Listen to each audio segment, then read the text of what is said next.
नमस्कार। आइए बात करता हूं सबसे पहले आपकी कनिष्ठा उंगली के बारे में। कनिष्ठा उंगली जीवन में ऊंचाइयों को प्राप्त करने के लिए, जीवन में व्यक्तित्व की पहचान के लिए, अच्छी याददाश्त के लिए इस उंगली को देखा जाता है। जब ये कुछ ज़्यादा गहराई में चली जाए तो थोड़ा सा जीवन में संघर्ष अवश्य कराती है। बाकी ज्ञान के हिसाब से बहुत अच्छी है, क्योंकि सूर्य की उंगली के प्रथम कट तक गई है। बुद्धिमान व्यक्ति हैं, योजनाएं भी हैं, कार्य करना भी चाहते हैं और अच्छी याददाश्त भी है। तो ये सब जो अच्छे पहलू होने चाहिए वो आपके पास में है। थोड़ा संघर्ष अवश्य कराएगी, थोड़ी गहराई में जाती है। तो यहाँ पर सूर्य की उंगली की बात करता हूँ मैं। जीवन में अच्छी ऊंचाइयों को प्राप्त करने के लिए इस उंगली की लंबाई बृहस्पति की उंगली से लंबाई से ज़्यादा होनी चाहिए। मुझे लगता है थोड़ी सी लंबाई भी है, लेकिन ये अगर यहाँ ज़्यादा दोनों उंगलियाँ अगर बराबर हैं, बृहस्पति की उंगली की और सूर्य की उंगली की, तो ये जीवन में एक समान समय व्यक्ति का बहुत रहता है। एक समान से मतलब अगर ऊंचे है, अच्छा रईस है तो उस रईसी में बहुत समय बीतेगा, गरीबी है तो गरीबी में, और मध्यम है तो मध्यम में बीतेगा। तो इस तरह की स्थितियाँ रहती हैं व्यक्ति के जीवन में। यहाँ पर उंगली में किसी भी प्रकार के कोई रोग के संकेत नहीं, एक्सीडेंट के संकेत नहीं, साथ ही साथ यहाँ पर किसी भी प्रकार से मैं देखूँ सम्मान में कमी के योग नहीं है। यहाँ बात करता हूँ आपकी शनि की उंगली के बारे में। शनि की उंगली अच्छे धन के आगमनों के लिए जानी जाती है। यहाँ पर अगर अब मैं देखता हूँ तो किसी बहुत बड़े लॉस के संकेत तो नहीं है कि भाई आपका कोई पैसा डूब जाए, इस तरह का कोई संकेत नहीं दिखाई देता। आगमन के यहाँ तक सवाल बात करता हूँ तो आपके थर्ड पर ये जो बीच का गैप आ गया है और एक मोटी रेखा जो खिंच गई है, ये आपके जीवन के अंदर आपको ज़्यादा संघर्ष कराती है। थोड़ा सा इस रेखा पर एक तरह से दीप का सा बन जाना ये व्यक्ति के अंदर धन के प्रति आगमनों में संघर्ष करा देता है। वैसे कुल मिलाकर किसी प्रकार से कर्ज के योग भी ज़्यादा नज़र नहीं आ रहे। अब बात करता हूँ आपकी बृहस्पति की उंगली के बारे में। तीनों के तीनों पर्व यहाँ अनुकूल हैं। पत्नी का सहयोग भी है, बच्चों का सुख सहयोग भी मिलेगा और सामान्य सा जीवन चलाने के जो साधन हैं वो भी आपके पास में हैं।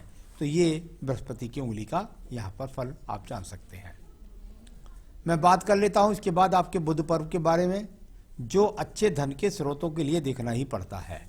यहाँ यदि मैं आपके बुध पर्वत को देखता हूँ तो बुध पर्व पर कोई भी खड़ी हुई तीन रेखाएं नहीं मिली जिनको अच्छे धन के आगमन को बोलते हैं। ये वो रेखाएं हैं जो एक रेखा मंगल पर्व से आकर के जुड़ रही है सीधी सीधी। यानी कुल मिलाकर बस ऐसा समझ सकते हैं कि बस धन के आगमन तो ऐसा समझिए नगण्य के बराबर हैं। पहले भी जो आपके धन के आगमन थे उनसे भी कोई बहुत बड़े संतुष्टि के योग नहीं थे। यानी कि अच्छे धन के स्रोतों के स्रोत तो पहले भी नज़र नहीं आ रहे थे, वो भी आपके सामान्य संसाधनों को करा रहे थे। अभी भी स्थिति ज़्यादा अच्छी नहीं है। यहाँ बिखराव के साथ धन रेखाएं हो तो व्यक्ति के पास धन आया और तुरंत के तुरंत समाप्त भी हो जाता है। मैं बात कर लेता हूँ इसके बाद आपके सूर्य पर्व के बारे में। सूर्य का पर्व आपको कुछ ट्रायंगल सा नज़र आता होगा, कुछ यव का सा चिन्ह इसके अंदर बन रहा है। कुल मिलाकर के एक दूसरे को दूषित करने वाली उस रेखाओं को उनको बोल सकते हैं कि भाई किसी एक काम का करना, दूसरे काम के साथ जुड़ना, भाग दौड़ करना और किसी भी प्रकार का बहुत उच्च सम्मान ना मिलना, इस तरह के चिन्हों को दिखलाने वाला आपका सूर्य पर्व है, जो न राजनीतिक क्षेत्र से लाभ दिलाएगा और न ही आपको किसी बहुत बड़े व्यापार से लाभ दिलाने के अभी संकेत हैं। यहाँ बात करता हूँ अब इसके बाद में आपके पर्व की, जिसको बोलते हैं शनि का पर्व, जो भाग्य पर्व की रेखाओं के लिए जाना जाता है। यहाँ पर यदि देखता हूँ तो एक रेखा तो सीधी सीधी नियमित रूप से जा रही है। ये अगर ज़्यादा सेंटर में जाती तो इसका ज़्यादा अच्छा फल मिलता। कुल मिलाकर के भाग्य रेखा ये कहती है कि चिंता ना करें, आपको किसी के आगे हाथ नहीं फैलाने देंगी और हल्के स्रोतों के धन को उदय करने वाली ये भाग्य रेखाएं आपके हाथ के अंदर हैं। मैं बात कर लेता हूँ इसके बाद आपके बृहस्पति के पर्व पर। बृहस्पति का पर्व और कुल मिलाकर के बृहस्पति के पर्व पर एक रेखा का यहाँ से जरूर उदय है, जो आपके जीवन के अंदर बस बहुत ज़्यादा कोई पॉजिटिव रेखा नहीं है। बस अच्छी बात यह है कि नेगेटिव रेखाएं भी नहीं है। ये एक रेखा उठी, ये भी सीधी जाकर बृहस्पति को नहीं गई बल्कि बाहर की तरफ चली गई। जब व्यक्ति की रेखा बृहस्पति पर्व की रेखा बाहर की तरफ चली जाए तो उसको कहते हैं कि भगवान की कृपा का ना होना। साथ ही साथ ये एक रेखा इतनी बलवती तो जरूर होती है कि आपके जीवन के अंदर आपको आयु रेखा तो लंबी दिलवाई ही देगी, क्योंकि आयु रेखा के साथ जुड़ी हुई है। यहाँ बात कर लेता हूँ मैं इसके बाद आपके सीधा एक और हृदय आपके पर्व के बारे इसके पर्व के बारे में, हृदय रेखा के बारे में। और हृदय रेखा इस तरीके से चल करके और बृहस्पति को नहीं पहुंची, लगभग शनि के नीचे ही रह गई। यानी कुल मिलाकर इस रेखा के द्वारा देखा जाता है कि आप कितने लोगों के काम आएंगे। काम आने की रेखा नहीं, आपके कितने लोग काम आएंगे वो भी नहीं, साथ ही साथ किसी प्रकार का हृदय रोग वो भी नहीं, किसी प्रकार के बड़े रोग की संभावना वो भी यहाँ नहीं है। और यहाँ कुल मिलाकर किसी के प्रति कोई द्वेष की भावना भी व्यक्ति के मन के अंदर नहीं रहती है। तो इस तरह की यहाँ पर हृदय रेखा आपकी है, जो बहुत ज़्यादा विचलित भी नहीं, बहुत ज़्यादा अच्छी भी नहीं। मैं बात कर लेता हूँ इसके बाद आपके मंगल के निम्न पर्वत की। निम्न पर्वत मंगल का और इससे निकलने वाली रेखाओं का दो तरीके से संबंध बना। एक बुध रेखा को गई और एक सूर्य पर्व के साथ गई। एक इसमें से निकलकर कर्म रेखा का संबंध हल्का टूटता बनता हुआ बुध पर्वत की तरफ दिखता है। यानी कुल मिलाकर के ऐसा मैं कह सकता हूँ कि दिमाग के अंदर योजना है, उसके द्वारा आप काम करना चाहते हैं, भागदौड़ भी करना चाहते हैं, धन भी प्राप्त करना चाहते हैं। ये रेखाएं इस प्रकार का संबंध बना रही है। यानी भागदौड़ हो रही है, धन के लिए संघर्ष हो रहा है, उनमें सफलता का कितना योग है ये मैं अभी आपको बताने वाला हूँ। मैं बात कर लेता हूँ इसके बाद में आपकी एक अलग रेखा की। इसको बोलते हैं आपके जीवन के अंदर बुद्धि रेखा। बुद्धि रेखा का एकदम बृहस्पति से अलग से उदय हुआ है। यदि आप इस रेखा को देखें तो आपकी आयु रेखा से एकदम अलग उदय हुआ है इसका। जब इस प्रकार से रेखा का अलग उदय होता है तो व्यक्ति को कुछ जिद्दी स्वभाव का बना देती हैं ये रेखाएं। यानी आप जिस निर्णय पर अड़ गए उससे पीछे नहीं हटते हैं, बस उसके पीछे ही लगे रहते हैं। इस तरह का स्वभाव व्यक्ति के जीवन के अंदर क्रोध भी दिलाता है और अड़ियल रवैया भी दिलाता है। बुद्धि की कमी नहीं है, अड़ियल रवैया को भी दिलाएगा। आप उसी जगह रहते हैं या एक जगह ठहराव करे रहते हैं। हाँ, पत्नी के साथ संबंधों में थोड़ा सा टकराव के चिन्ह भी इनसे बोले जाते हैं। यहाँ पर बात करता हूँ मैं इसके बाद आपकी सीधा द्वितीय मंगल पर्वत के बारे में। द्वितीय मंगल पर्वत, यहाँ पर कोई रोग नहीं, कोई कष्ट नहीं, कोई एक्सीडेंट नहीं, कोई मुकदमा नहीं, कोई झगड़ा नहीं, कोई कोर्ट कचहरी नहीं, ये सब कुछ स्पष्ट है। चंद्र पर्वत को देखिएगा। चंद्र पर्वत यहाँ पर बिल्कुल एकदम क्लियर है, एकदम साफ स्पष्ट है। मन के अंदर किसी भी प्रकार की बुरी बातें नहीं रखते हैं, किसी प्रकार का बुरा ऐब नहीं है, किसी प्रकार के बुरी संगत का शिकार नहीं है। यहाँ ये सब संकेत दिखलाई देते हैं। बहुत बड़े कोई विदेश यात्रा नहीं है, कोई दूर स्थानों से जुड़ने का योग नहीं है। तो ये सब रेखाएं यहाँ इस प्रकार से, और ये जो रेखा इस तरह से निकलती है इसको बस कह सकते हैं बुध पर्वत की देखती हैं। वो योजना बनाना चाहता हूँ, मकान जीवन में बने, अच्छा संसाधन बने, इस तरह की रेखाओं के लिए। साथ ही साथ इसमें व्यापार करने की प्रमाणिकता है। आपके पास कनिष्ठ उंगली थी, आपके पास ये व्यापारिक रेखा भी है, आप व्यापार भी कर सकते हैं। चलिए मैं बात करता हूँ, यहाँ पर हल्का सा एक्स का चिन्ह केतु पर्वत पर बन रहा है। अभी किसी भी प्रकार के लाभ के कोई ज़्यादा संकेत नहीं दिखाई देते। राहु पर्वत से किसी प्रकार का लॉटरी योग दिखलाई नहीं देता।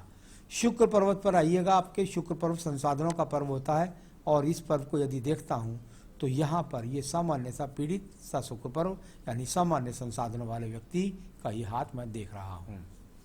अब मैं बात करता हूँ आपके सवालों के ऊपर, और इससे पहले आपकी आयु रेखा आपने बोली है, उसका सवाल के अंदर है, तो आयु रेखा को मैं उसी समय पर आपको बोलूँगा सवालों में ही। सबसे पहला आपका सवाल है मेरे से कि मेरे पास 1 साल से काम नहीं मिल रहा है, इसके कोई उपाय बताइए। चलिए मैं इसका उपाय तो आपको बता ही दूंगा।